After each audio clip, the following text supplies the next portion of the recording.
Assalamualaikum warahmatullahi wabarakatuh. Alhamdulillahirrabbilalamin. Allahumma sholli ala Sayyidina Muhammad wa ala ali Sayyidina Muhammad. Dipancarloskan dari Komplek Lembaga Pengembangan Dakwah Al-Bahjah Sendang Sumber Cirebon, Radioku Inspirasi Spirit Hati. Selamat sore dan apa kabar sahabat radioku dimanapun Anda berada. Kami doakan kabar Anda semuanya di kesempatan sore hari ini dalam keadaan sehat walafiat, dan semoga kesehatan yang kita miliki ini dapat kita gunakan untuk hal-hal yang positif, hal-hal yang diridhoi oleh Allah Subhanahu wa taala. Amin amin ya rabbal alamin. Alhamdulillah sahabatku, di sore hari ini kita dapat bersua kembali ya dalam program Pesantren Hatiku, sebuah program yang bertujuan untuk meningkatkan kualitas iman dan menggali ilmu dinul Islam. Dan informasi untuk sahabatku yang saat ini sedang mendengarkan melalui audio frekuensi namun dirasa kurang jelas, Anda bisa mendengarkan juga melalui audio streaming sahabatku di www.radioku.com atau di www.radiokuonline.com. Anda juga bisa menyimak langsung melalui live streaming di Facebook Radioku Cirebon. Dan Irfan sapa dulu sahabatku yang saat ini sedang mendengarkan melalui audio frekuensi di 92,9 FM Cirebon, ataupun sahabatku yang saat ini yang sedang mendengarkan melalui radioku 104,7 FM Batam. Selamat mengikuti sahabatku, dan untuk sahabatku yang mendengarkan melalui 1089 AM Bogor, selamat mengikuti program Pesantren Hatiku di sore hari ini yang insya Allah akan menemani ruang dengar sahabatku semuanya hingga kelar pukul 17:30. Seperti biasa sahabatku ya, di program Pesantren Hatiku sore hari ini kita akan kembali belajar bersama asatidz dari Lembaga Pengembangan Dakwah Al-Bahjah Cirebon, yaitu bersama Al-Ustadz Muhammad Syekhu yang alhamdulillah sudah hadir bersama Irfan di studio kita, sahabat beliau. Assalamualaikum warahmatullahi wabarakatuh, Ustadz. Waalaikumsalam warahmatullahi wabarakatuh. Bagaimana kabarnya, Ustadz? Alhamdulillah Kang Irfan, sehat walafiat, berkat doa antum dan para pendengar semuanya. Alhamdulillahirrahmanirrahim. Baik Ustadz, di kesempatan Pesantren Hatiku sore hari ini ada tema atau materi apa Ustadz yang akan disampaikan? Insya Allah kita masih membahas tentang akidah Islam Ahlus Sunnah wal Jamaah. Insya Allah kita selesai ini nanti kita akan masuk kepada syarah rotib, insya Allah. Baik, Masya Allah. Dapat Ustadz untuk langsung menyampaikan materinya. Bismillahirrahmanirrahim. Assalamualaikum warahmatullahi wabarakatuh. Waalaikumsalam warahmatullahi wabarakatuh. Bismillah, alhamdulillah, wal khairu wa syarru masyiatillah, la hawla wa la quwata illa billah. Wassalatu wassalamu ala rasulillah Sayyidina Maulana Muhammad ibni Abdillah wa ala alihi wa sahbihi wa mawalah, amma ba'du. Allahumma arhamna wa la tu'adzibna wansurna wa la takhlulna wa afina wa la tumridna wa akrimna wa la tuhinna wa athirna wa la tusir alaina innaka ala kulli syai'in qadir. Amin ya rabbal alamin. Yang dimuliakan Allah, guru kita semua Abu Yahya beserta keluarga, semoga Allah memberikan kepada beliau umur panjang dalam keadaan sehat walafiat, dan semoga beliau diberikan taufik oleh Allah Subhanahu wa taala sehingga beliau diberikan kemudahan di dalam segala kebaikan, terutama di dalam langkah beliau membimbing umat Islam, membimbing kita semua untuk semakin dekat kepada Allah dan semakin cinta kepada Rasulullah sallallahu alaihi wasallam. Amin amin ya rabbal alamin. Kang Irfan dan juga para perindu kemuliaan, para pendengar radioku yang dimuliakan oleh Allah Subhanahu wa taala. Pertama, bersyukur kepada Allah Subhanahu wa taala dengan ucapan alhamdulillah. Pada sore ini kita diberikan kesempatan oleh Allah untuk kembali bersama-sama mutolaah, murojaah di antara kalam para ulama. Yang mana pada kesempatan kali ini kita masih mutolaah tentang akidah Imam Abdullah bin Alawi Al-Haddad yang tertulis dalam kitab An-Nasaih Ad-Diniyah. Semoga dengan kesempatan yang Allah berikan ini pertanda kita akan mendapatkan kebaikan di dunia dan di akhirat. Amin ya rabbal alamin. Salawat dan salam kita sanjungkan kepada Nabi Agung Muhammad sallallahu alaihi wasallam, kepada keluarga beliau, kepada sahabat beliau, kepada para tabi'in, tabi'in ila yaumiddin, sampai hari akhir kelak. Dan semoga kita semua termasuk pengikut beliau yang berhak mendapatkan syafaat di dunia dan di akhirat. Amin amin ya rabbal alamin. Kang Irfan dan juga para pendengar radioku yang dimuliakan Allah Subhanahu wa taala, sebelum kita melanjutkan pembacaan tentang akidah Ahlus Sunnah wal Jamaah, Bersama-sama kita baca Al-Fatihah dulu untuk guru kita semua, untuk orang tua kita semua, dan juga kakek nenek dari kita semua yang telah mendahului kita, dan juga untuk kaum muslimin muslimat, mukminin mukminat, khususnya untuk para penulis kitab tentang ilmu syariat yang pada kesempatan ini kita membaca kitabnya Imam Abdullah bin Alwi Al-Haddad wa usulihi wa furu'ihim wa adallahu alaihim ajma'in summa ila arwahi amwatil muslimin wal muslimat wal mu'minin wal mu'minat annallaha yaghfiru lahum wa yarhamuhum wa yu'li darajatihim fil jannah wa fana bi asrarihim wa anwarihim wa ulumihim wa fa'atihim fid dini wad dunya wal akhirah. Al-Fatihah. Bismillahirrahmanirrahim. Alhamdulillahirabbil alamin. Ar-Rahmanir-Rahim. Maliki yaumiddin. Iyyaka na'budu wa iyyaka nasta'in. Ihdinas siratal mustaqim. Shiratal ladzina an'amta 'alaihim ghairil maghdubi 'alaihim waladdallin. Amin. Baik, kita melanjutkan kalam Al-Habib Abdullah bin Alawi Al-Haddad di dalam kitabnya An-Nasaih Ad-Diniyah sampai pada bab akidah ya. Yang mana insyaallah kita selanjutnya akan membahas tentang syarah Ratib Al-Haddad. Karena kita tema utamanya adalah rahasia zikir para ulama. Di antara zikir para ulama adalah zikir Ratib Al-Haddad. Yang kesempatan lalu juga kita telah membahas rahasia zikir para ulama, yaitu zikir Wirdul Fatih yang disusun oleh guru kita Buya Yahya.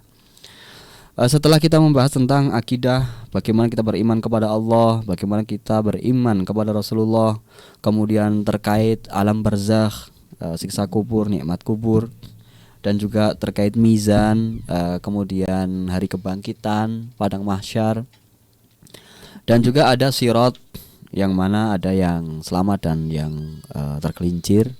Kemudian terkait akidah kita bahwa orang yang beriman insya Allah akan diselamatkan oleh Allah Subhanahu Wa Taala dari api neraka. Walaupun sebagian ada yang harus ke neraka dulu tergelincir, tapi kemudian diangkat ke surga. Karena dikatakan oleh Imam Abdullah bin Alawi Al-Haddad bahwa orang beriman itu sebagaimana janji Allah di Al-Quran akan abadi di surga.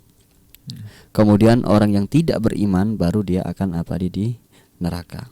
Dan juga di sini dikatakan bahwa orang yang di dalam hatinya walaupun sedikit tentang keimanan maka akan diselamatkan dari api neraka. Maka ayo kita jaga iman kita, jaga akidah kita, jangan sampai kita keluar dari akidah Islam, jangan sampai kita nanti kekal di neraka. Maka caranya adalah kita harus menjaga dan merawat akidah kita, kepercayaan kita kepada Allah Subhanahu Wa Taala dan juga kepada Rasulullah Sallallahu Alaihi Wasallam, serta hal-hal lain sam'iyat yang ada di dalam hadis-hadis Rasulullah Sallallahu Alaihi Wasallam ataupun yang diceritakan di dalam Al-Quranul Karim.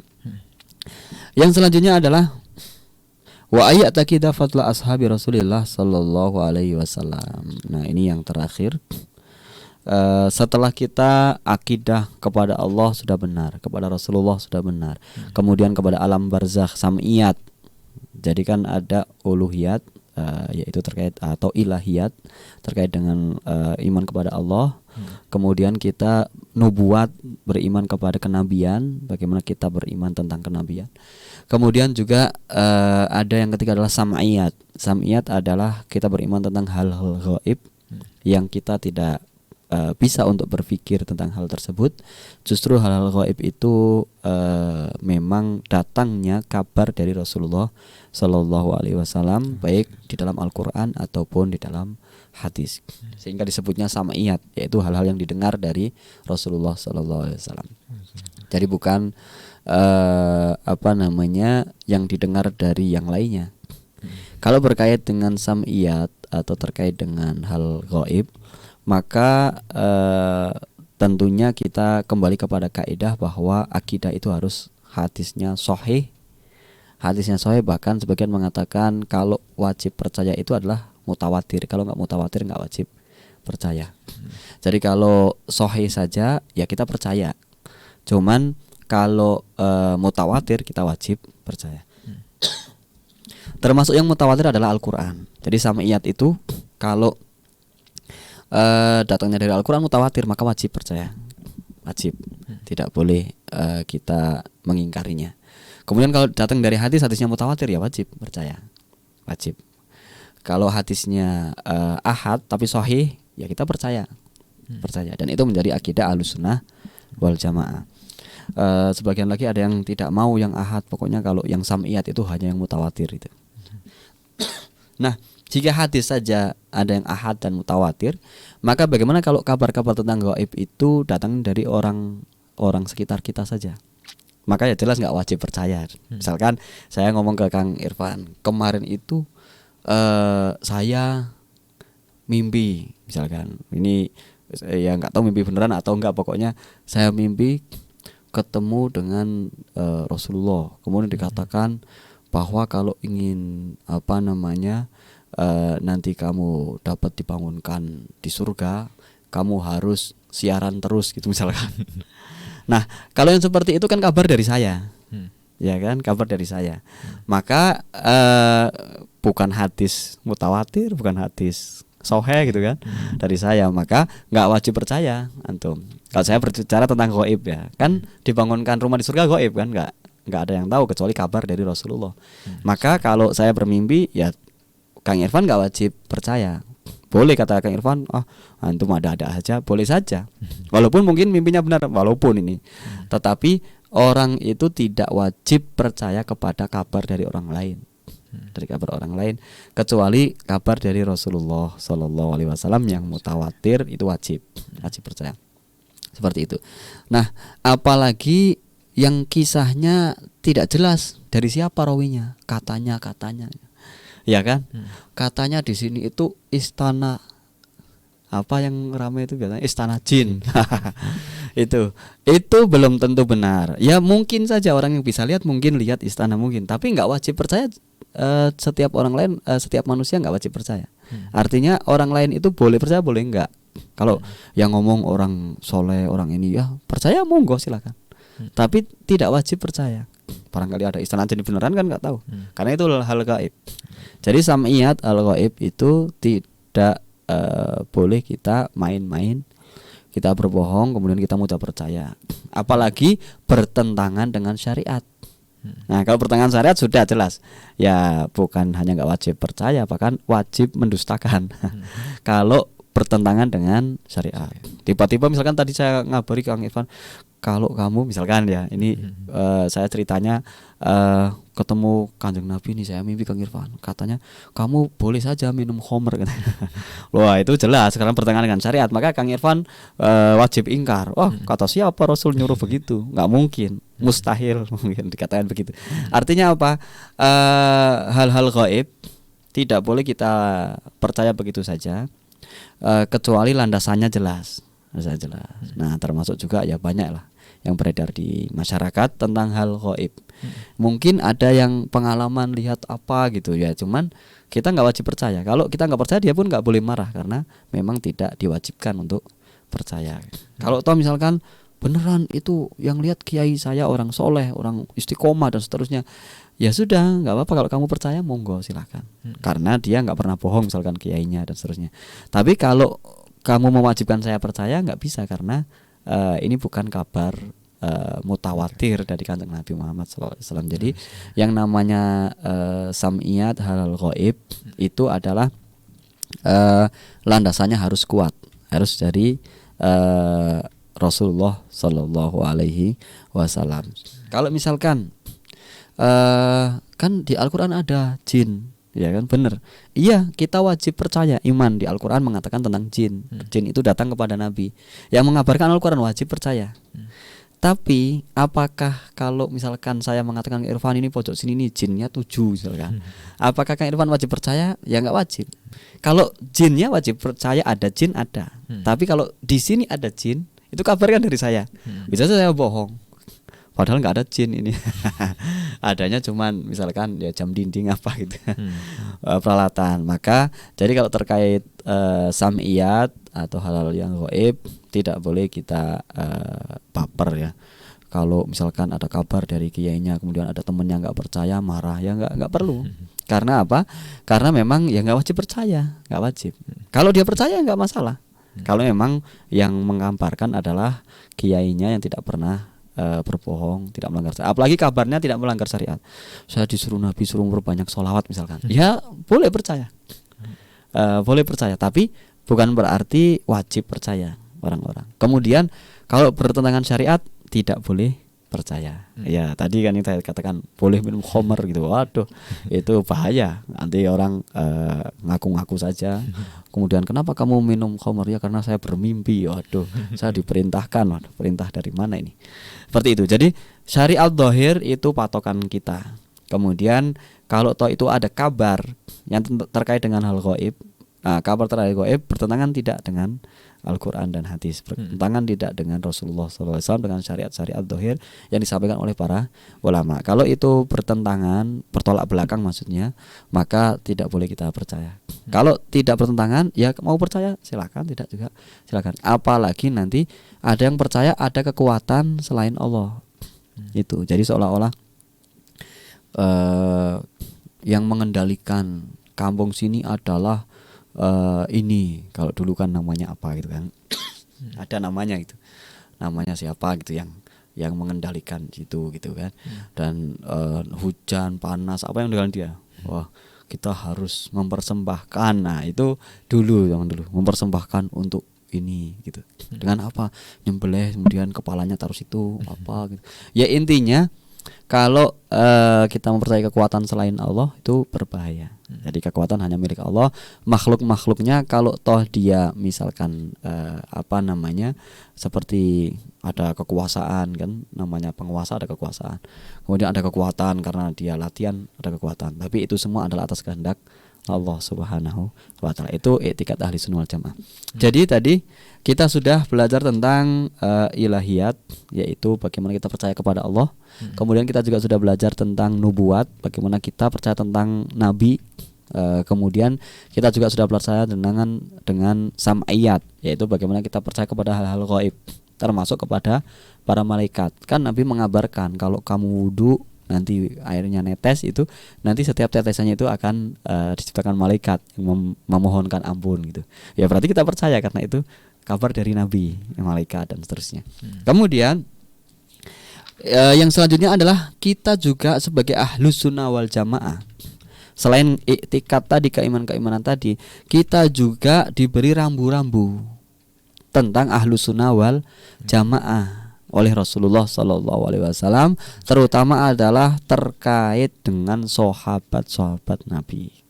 Itu sudah ada wanti-wantinya oleh Rasulullah SAW terkait sahabat-sahabat Nabi. Karena ternyata setelah Rasul wafat, kemudian datang fitnah-fitnah itu, ya, terutama pada kekhilafahan Sayyidina Ali dan setelahnya. Itu banyak sekali fitnah yang kemudian memecah belah umat Islam. Ada yang sekelompok membenci sahabat ini, sekelompok membenci sahabat ini, sekelompok membenci ini, dan seterusnya. Maka ahlus sunnah wal jamaah datang dalam rangka apa? Mengembalikan kepada salafun sholeh, yaitu zaman sahabat, yang mana pada zaman Sayyidina Abu Bakar, Umar, Utsman dan seterusnya. Kemudian dikatakan bahwa di antara akidah kita adalah bagaimana kita beriktikad, berkeyakinan terkait sahabat. Nah ini bagaimana pangkat para sahabat, bagaimana kedudukan para sahabat, bagaimana kemuliaan para sahabat. Nah insya Allah kita akan membahas tentang para sahabat setelah yang satu ini. Baik, Masya Allah. Terima kasih Ustaz atas pemaparan materinya di sesi kali ini. Dan sahabatku jangan kemana-mana ya, karena kita akan kembali melanjutkan pembelajaran kita, tentunya masih dalam program Pesantren Hatiku. Pastikan untuk Anda tetap di radioku Inspirasi Spirit Hati.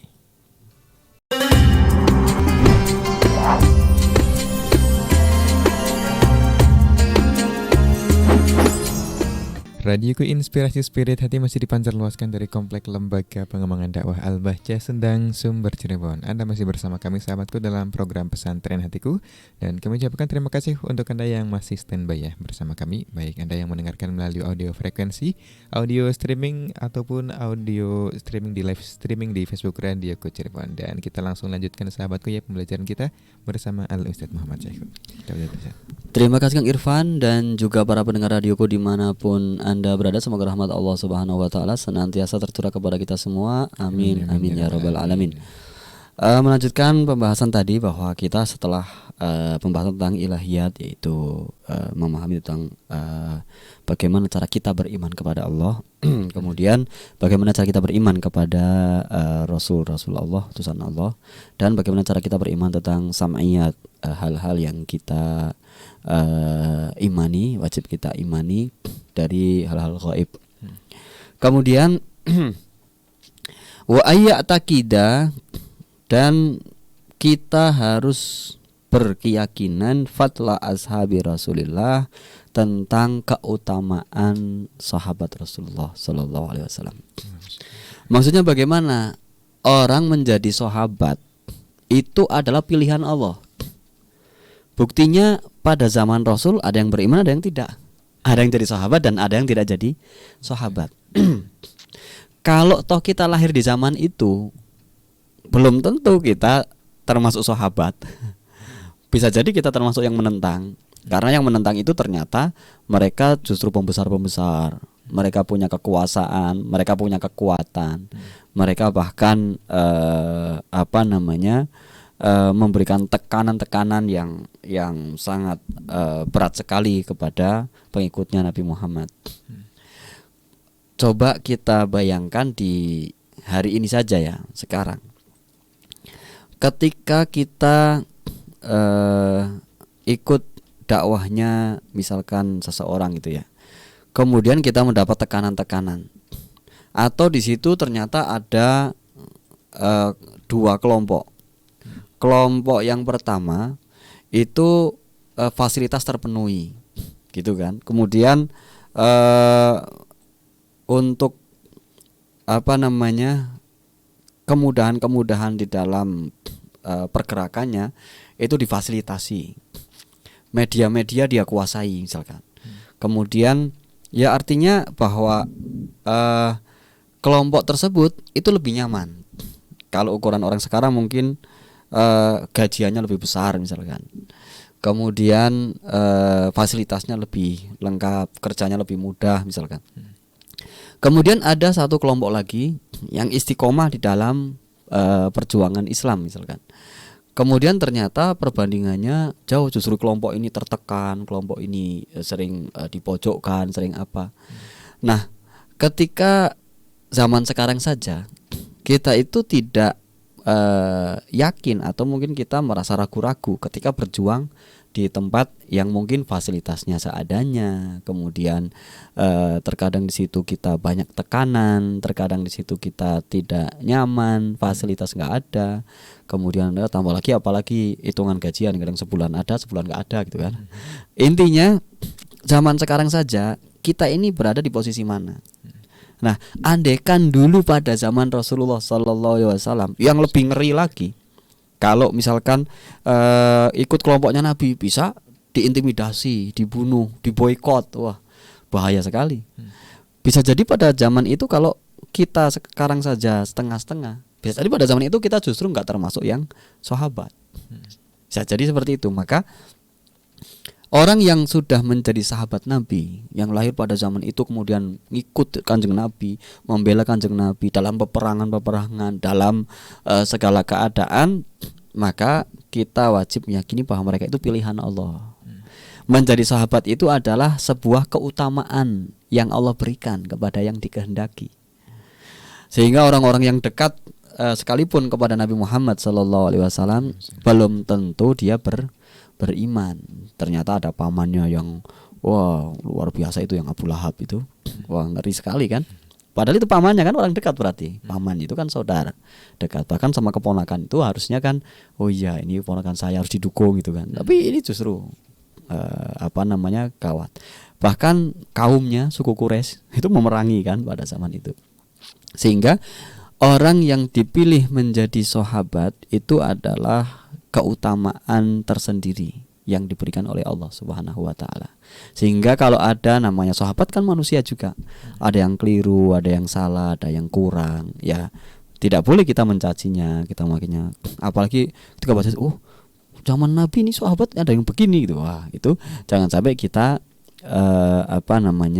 mencaci maki ya apa yang demikian. Belum tentu kalau kita pada zaman itu menjadi sahabat Nabi. justru malah mungkin ikut kelompok yang memerangi Nabi karena fasilitasnya lebih lengkap, lebih enak, lebih waduh kalau dihitung gajian mungkin gajian lebih banyak gitu kan. Seperti itu. Maka harus dan wajib menghormati sahabat, bahkan sahabat yang paling rendah di antara mereka pun, yang mungkin paling rendah itu yang kadang sering salah-salah gitu ya, keliru-keliru mungkin bisa jadi itu lebih utama beribu-ribu kali daripada daripada orang sekarang gitu. Karena dia sudah menjadi sahabat Nabi itu adalah luar biasa. Jadi tidak boleh kita mencaci mereka, mewakili mereka. Apalagi sahabat-sahabat yang jelas-jelas mempertaruhkan nyawa mereka untuk Rasulullah Sallallahu Alaihi Wasallam.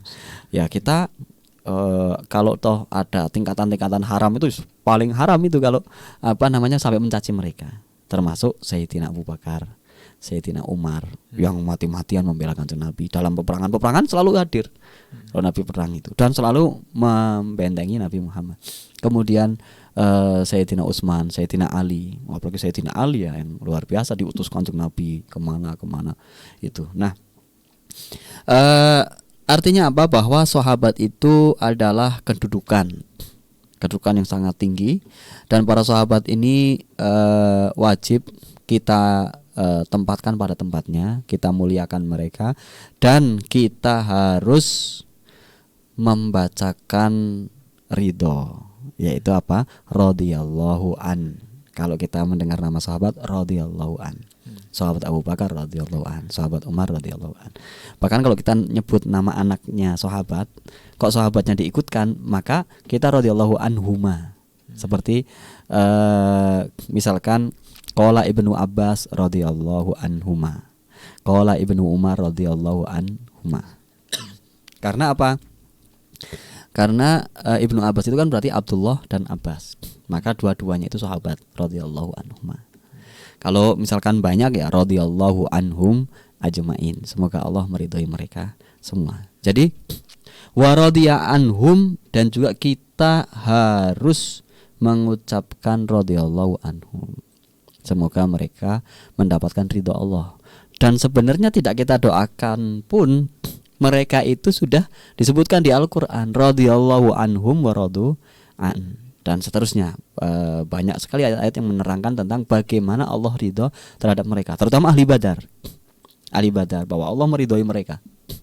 Kalau Allah sudah meridhoi mereka, ya sudah, mereka pangkatnya sangat tinggi karena mendapatkan ridho Allah. Kalau kita kan belum tentu ya kita mengharapkan ridho Allah. Semoga Allah meridhoi kita semua. Semoga kita baru berdoa. Dikabulkan apa tidak kita nggak tahu. Tapi kalau para sahabat disebut di Al-Quran, Allah meridhoi mereka disebut di Al-Quran. Sehingga apa? Sehingga kalau Allah saja sudah menyebutkan di Al-Quran dan menyatakan Allah ridho kepada mereka, maka kita juga harus ikut ridho terhadap mereka. Wa tartibahum, dan juga kita harus meyakini bahwa mereka ini memiliki kedudukan yang mungkin berbeda-beda. Kemudian kalau diurutkan, para sahabat ada yang paling utama, ada yang sedang, ada yang sahabat biasa gitu ya, sahabat biasa. Nah, yang biasa juga itu lebih utama daripada kita. Sehingga mereka ini urutannya ya sahabat yang luar biasa yang selalu bersama Nabi yang ini, kemudian sahabat yang sedang, sahabat yang biasa gitu kan. Nah, sahabat yang biasa itu yang mungkin yang jarang ketemu Nabi, yang ini yang mungkin ketemu Nabi sekali doang gitu kan. Kemudian yang paling rendah pun itu lebih unggul daripada kita. Jadi tertibnya seperti itu mereka. Apalagi nanti berkaitan dengan siapa orang yang berhak menjadi khalifah. Nah, ini selanjutnya nanti. Nah, yang wajib kita yakini lagi tentang sahabat adalah wa annahum udul. Mereka adalah adil. Adil ini kalau istilah di dalam ilmu hadis itu adalah orang yang hadisnya diterima. Jadi kalau ilmu hadis ada disebutkan adil gitu kan. Nah, mereka para sahabat itu adalah orang-orang yang adil di dalam riwayat mereka.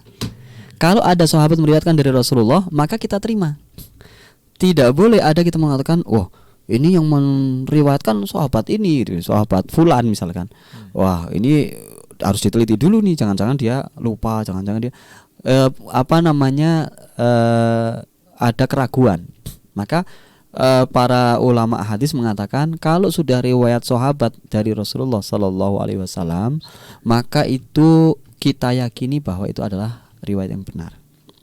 Loh Pak Ustadz, kok banyak riwayat-riwayat hadis yang sampai kepada sahabat, sampai ke Rasulullah, banyak yang ditolak juga, ada yang doif, ada yang apa. Itu ternyata doifnya adalah setelah para sahabat. Jadi setelah para sahabat itu ada perawi fulan itu doif. Tapi belum pernah ada di dalam mustalah hadis dikatakan karena diriwayatkan oleh sahabat fulan doif, nggak ada. Karena sahabat itu kuluhum udul. Kemudian kalau sudah setelah sahabat, nah itu yang kemungkinan doifnya di situ. Bisa jadi yang setelah sahabat ini orangnya lupa, orangnya salah dengar karena dia ngajinya di belakang, ngantuk lagi. Sehingga dia dengar dari gurunya, dengarnya dari Ibnu Mas'ud padahal dari Ibnu Abbas gitu misalkan. Nah, itu atau dengan dengar matanya begini, terus dia ngantuk. Kemudian ini syekhnya sudah pindah matan, dia kira, wah ini sahabat ini matan yang ini, berarti yang keliru siapa? Bukan sahabatnya, yang keliru adalah yang ngaji terakhir tadi yang ngantuk di belakang itu. Itu intinya adalah bahwa sahabat itu semuanya adil, riwayat mereka diterima. Bahkan kalau ada kejadian-kejadian sahabat-sahabat itu yang pada zaman Nabi, apalagi kan ada riwayat yang sampai dirajam dan seterusnya. Itu setelah dirajam mereka sudah orang-orang yang sudah bersih. Bahkan kata Nabi ini taubatnya luar biasa, kalau ditimbang sedunia ini lebih banyak ini taubatnya itu karena apa? Ini karena dia sahabat Nabi Sallallahu Alaihi Wasallam. Baik, kemudian mereka juga akhyarun umana, mereka orang-orang pilihan dan mereka adalah orang yang terpercaya. Sahabat. Ya kalau sudah riwayat sampai sahabat jangan sampai kita meragukan. Nah, yang diragukan siapa? Yang diragukan ya rawi setelahnya. Rawi yang setelahnya. La yajuzu sabbuhum, tidak boleh kita mencaci mereka. Enggak boleh sama sekali. Karena kalau mencaci mereka itu sama saja kita seperti tidak percaya kepada Al-Qur'an yang telah memberikan stempel radhiyallahu anhum. Setelah memberikan stempel bahwa Allah telah meridhoi mereka. Ini kalau mereka diridhoi oleh Allah, kenapa kita caci maki mereka seolah-olah mereka adalah orang-orang yang tidak diridhoi oleh Allah Subhanahu wa taala. Walal qadhu fi ahadin minhum, tidak boleh kita mencurigai. Jadi mengatakan wah kalau sahabat ini riwayatnya enggak diterima, kalau sahabat ini diragukan, dan enggak boleh. Karena para sahabat itu kalau sudah terkait Rasulullah mereka enggak ada yang berani berbohong. Kalau udah terkait Rasulullah Sallallahu Alaihi Wasallam, nggak ada ini sahabat-sahabat misalkan Ibnu Mas'ud riwayat padahal nggak pernah diriwayatkan oleh Nabi, terus dia mengatakan Nabi berkata begini, nggak berani. Karena sahabat benar-benar masih terngiang-ngiang, masih merasakan kehadiran Rasulullah Sallallahu Alaihi Wasallam, sehingga mereka jangankan berbohong.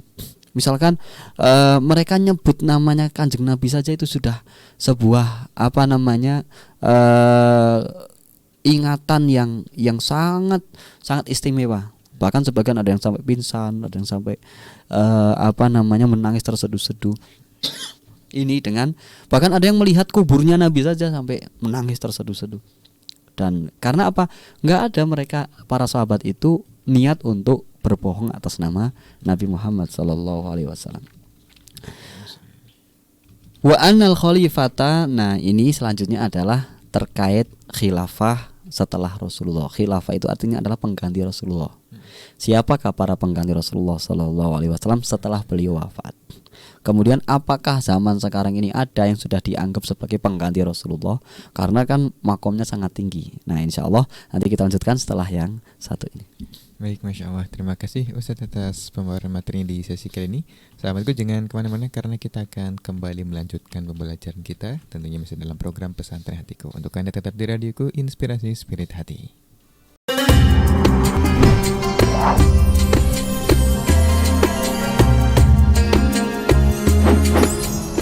Radioku Inspirasi Spirit Hati masih dipancar luaskan dari Komplek Lembaga Pengembangan Dakwah Al-Bahjah Sendang Sumber Cirebon. Anda masih bersama kami sahabatku dalam program Pesantren Hatiku. Dan kita langsung lanjutkan pembelajaran kita bersama Al-Ustadz Muhammad Syekhu. Terima kasih Kang Irfan dan juga para pendengar radioku dimanapun Anda berada. Semoga rahmat Allah Subhanahu wa Ta'ala senantiasa tercurah kepada kita semua. Amin, amin, ya Rabbal Alamin. Melanjutkan tadi tentang sahabat, bahwa para sahabat adalah orang-orang pilihan Allah Subhanahu wa Ta'ala, dan mereka telah diberi hidayah oleh Allah Subhanahu wa Ta'ala untuk menjadi sahabat Rasulullah sallallahu alaihi wasallam. Yang mana dakwah Rasulullah sallallahu alaihi wasallam pada awalnya memang sedikit yang mendukung, kemudian pada akhir-akhir dakwah beliau banyak yang mendukung. Nah, semua para sahabat-sahabat tersebut adalah orang-orang mulia, orang-orang yang dipilih oleh Allah Subhanahu wa Ta'ala. Tidak boleh kita sedikit pun mencaci, membenci ataupun mengungkapkan kata-kata yang tidak baik. Bahkan dalam hal riwayat hadis tadi dikatakan mereka adalah udul, orang-orang yang adil. Dalam bab riwayat dari Rasulullah Sallallahu Alaihi Wasallam, tidak boleh kita meragukannya. Kalau dalam hadis ada yang dhaif, tidak diambil oleh para ulama karena lemah dan seterusnya, atau hadis ini mungkar dan seterusnya, itu biasanya bukan dari sahabatnya, tetapi dianggap lemah atau mungkar atau dhaif itu adalah karena rawi setelah para sahabat. Dan para ulama itu sudah memberikan rambu-rambu.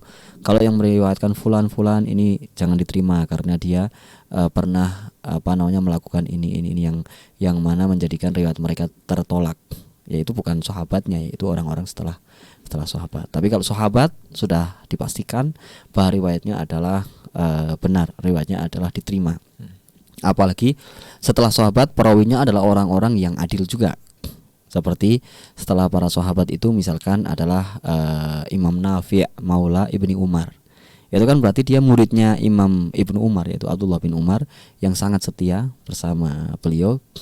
Sehingga riwayat-riwayatnya Imam Nafi' ini adalah dikatakan sebagai riwayat yang sahih dari Ibnu Umar dari Rasulullah Sallallahu Alaihi Wasallam. Kemudian muridnya Imam Nafi' yang terkenal adalah Imam Malik bin Anas.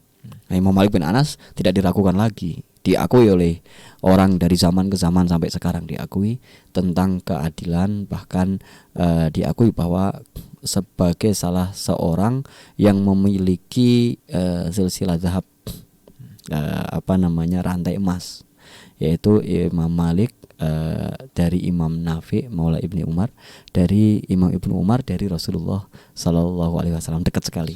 Kemudian muridnya Imam Malik yang sangat masyhur dan terkenal, bahkan beliau sebagai salah seorang dari 4 pendiri mazhab, yaitu Imam Muhammad bin Idris Asy-Syafi'i. Itu jadi ketika Imam Syafi'i meriwayatkan sebuah riwayat dari Imam Malik, kemudian Imam Malik dari Imam Nafi', Imam dari sahabat Ibnu Umar, maka itu sudah dikatakan sebagai silsilatul zahab atau rantai emas.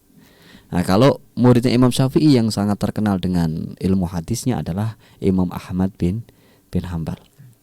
Nah, Imam Ahmad bin Hanbal kalau meriwayatkan dari Imam Syafi'i, dari Imam Malik, dari Imam Nafi' Maula Ibni Umar, kemudian dari sahabat Ibnu Umar, dari Rasulullah SAW, maka itu juga sangat kuat hadisnya. Nah, muridnya Imam Ahmad bin Hanbal yang sangat terkenal itu adalah Imam Al-Bukhari. Imam Bukhari ini termasuk seorang yang hafalannya tidak diragukan lagi, keadilannya juga tidak diragukan lagi. Bahkan sampai Imam Bukhari ini Imamul Muhaddisin, ya, imam dari orang-orang yang ahli hadis, dari Imam Bukhari. Nah, ini Imam Bukhari dari Imam Ahmad, seterusnya. Itulah silsilah guru dari guru dan seperti itu. Nah, sahabat intinya mereka semuanya adil. Para sahabat kalau riwayat dari Rasulullah SAW mereka tidak berani berbohong. Kemudian di sini dikatakan setelah Rasulullah Sallallahu Alaihi Wasallam wafat, siapa yang berhak menjadi khalifah atau penerus Nabi Muhammad?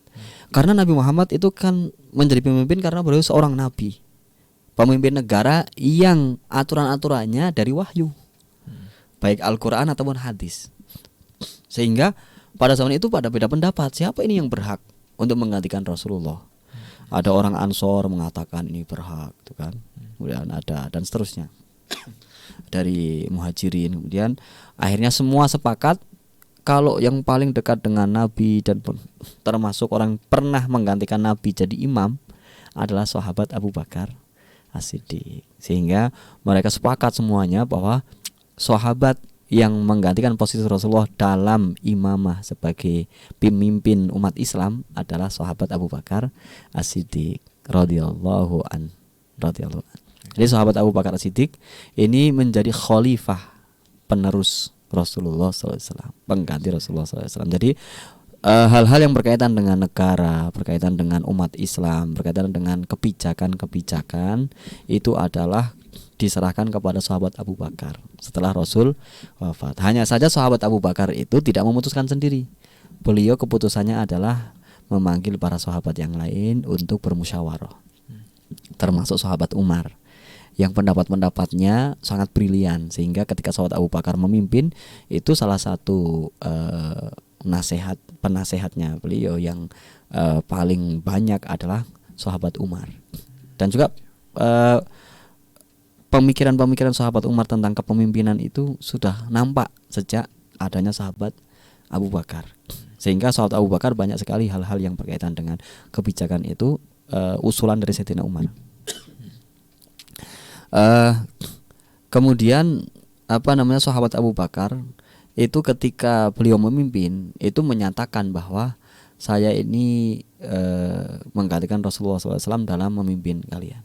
Kalau saya sesuai dengan apa yang disampaikan atau dilakukan oleh Rasulullah, maka ikutilah. Kalau saya tidak sesuai, maka tegurlah.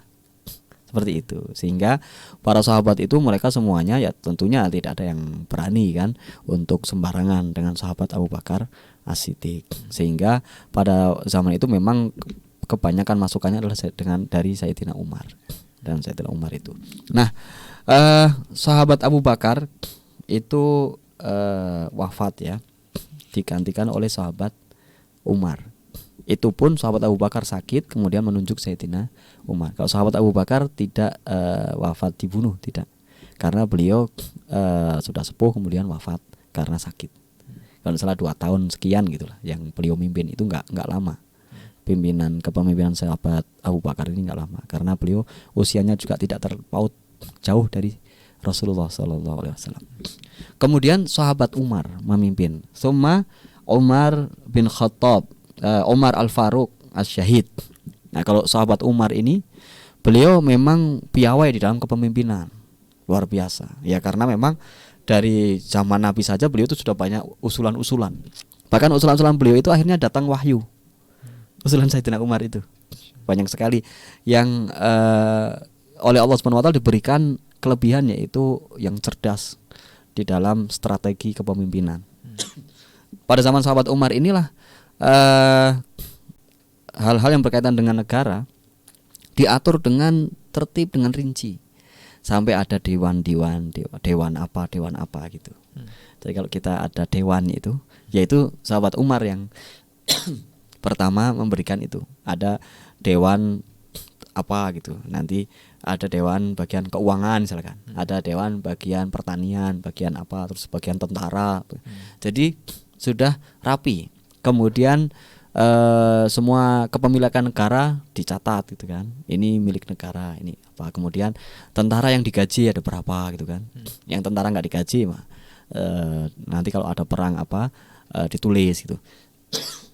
Sehingga di situ sahabat Umar ini terkenal bahwa kepemimpinan beliau ini adalah salah satu acuan dari as-siyasah asy-syariah, perpolitikan syariah, yaitu bagaimana umat Islam berpolitik, bagaimana mengatur negara, mengatur pemerintahan, itu ya pada zaman sahabat Umar itu. Ya kalau mau baca sejarahnya banyak ya, sejarahnya bagaimana sahabat Umar menerangkan tentang ini, kemudian membuat inovasi-inovasi di dalam pemerintahannya.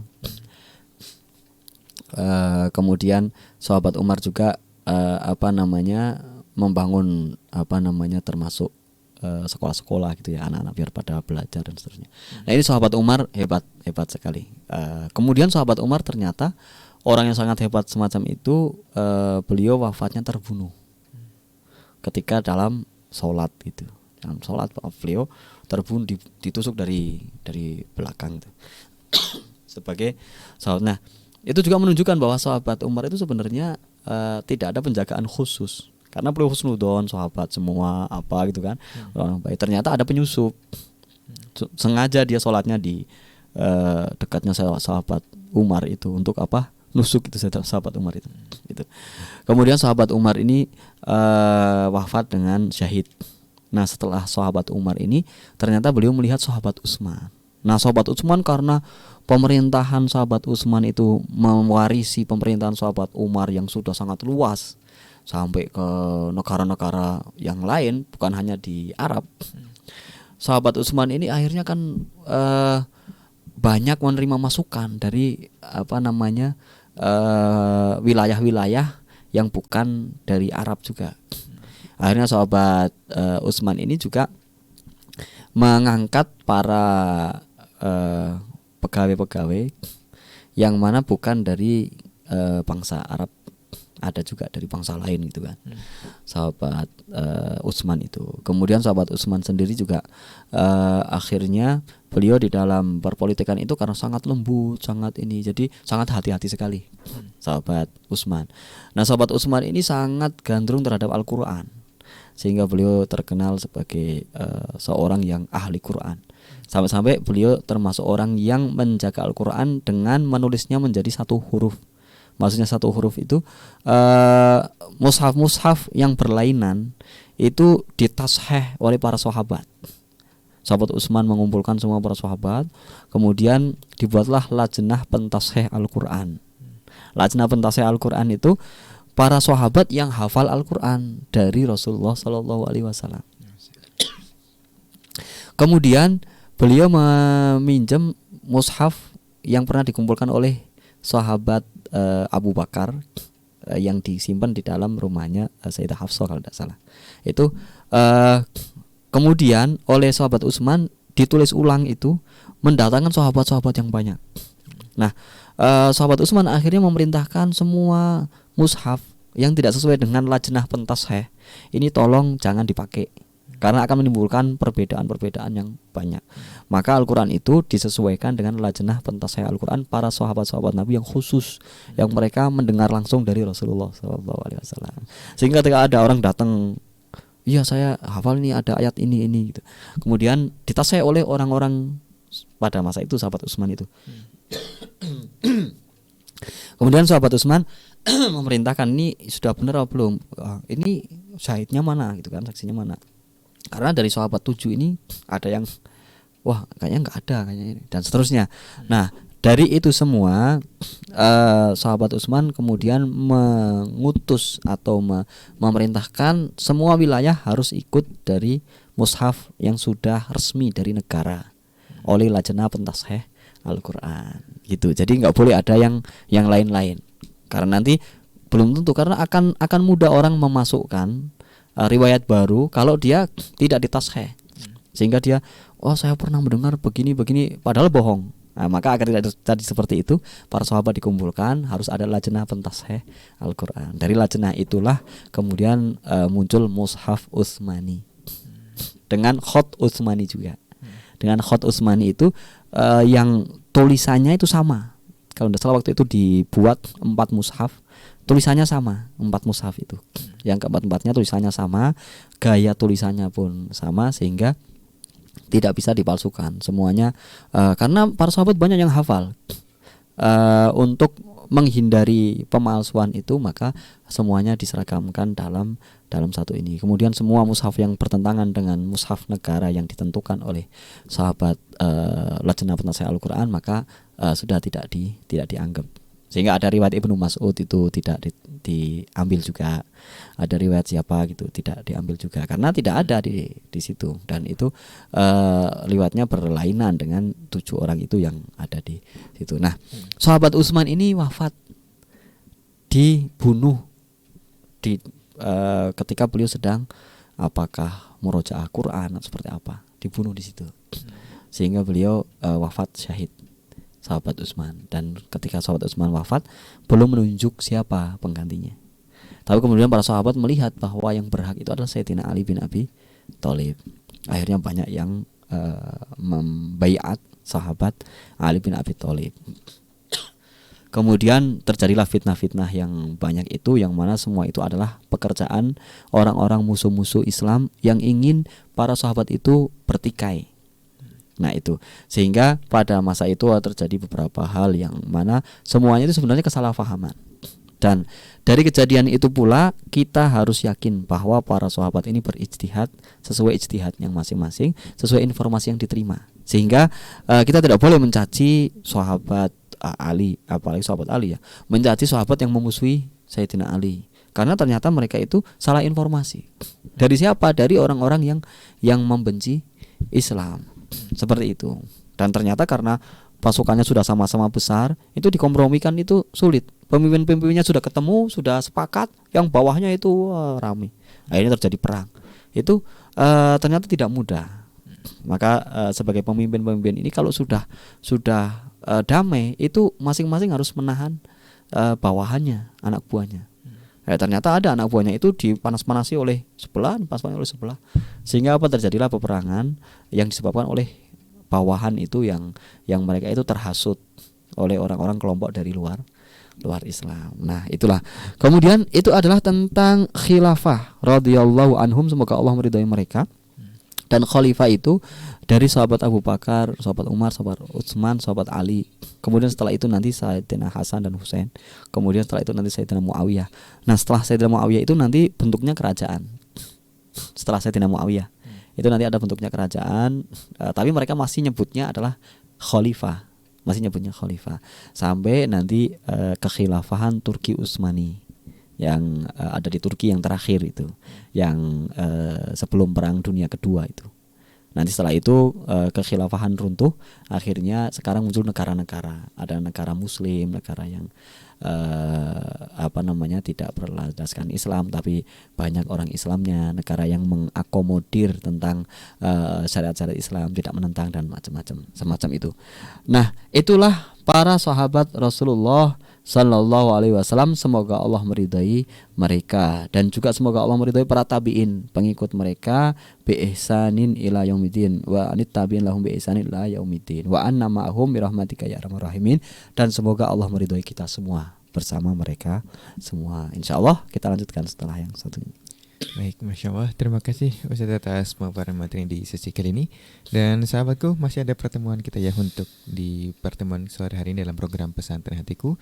Pastikan Anda tetap di radioku, Inspirasi Spirit Hati.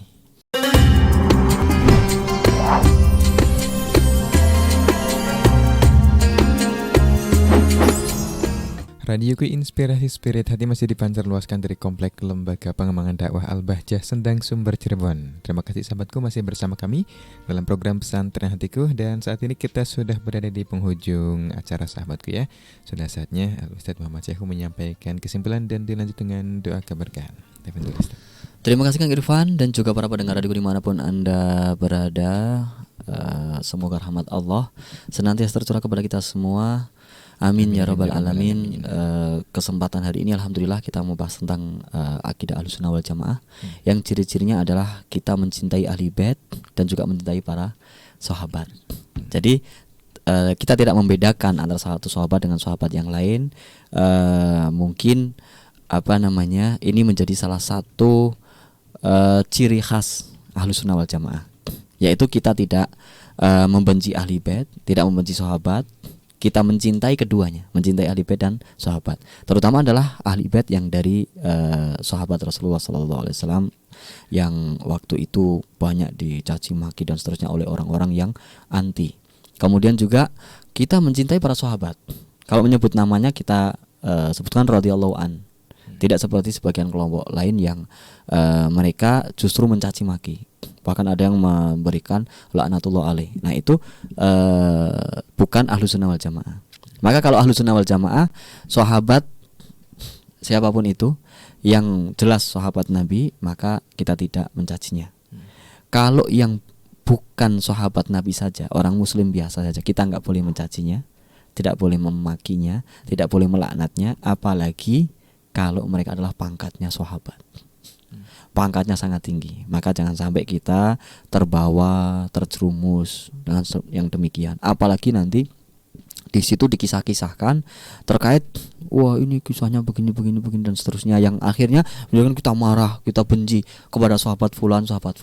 Itu tidak boleh, karena para sahabat mereka sudah wafat dan mereka telah berijtihad, mereka juga telah menjadi pendamping Rasulullah Shallallahu Alaihi Wasallam, dan mereka sudah.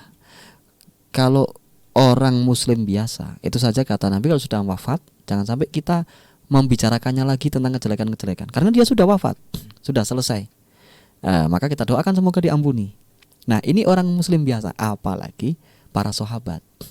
Jangan sampai kita tertipu dan akhirnya terjebak di dalam perasaan, wah ya kita cinta ahli bait, kemudian melaknat sahabat.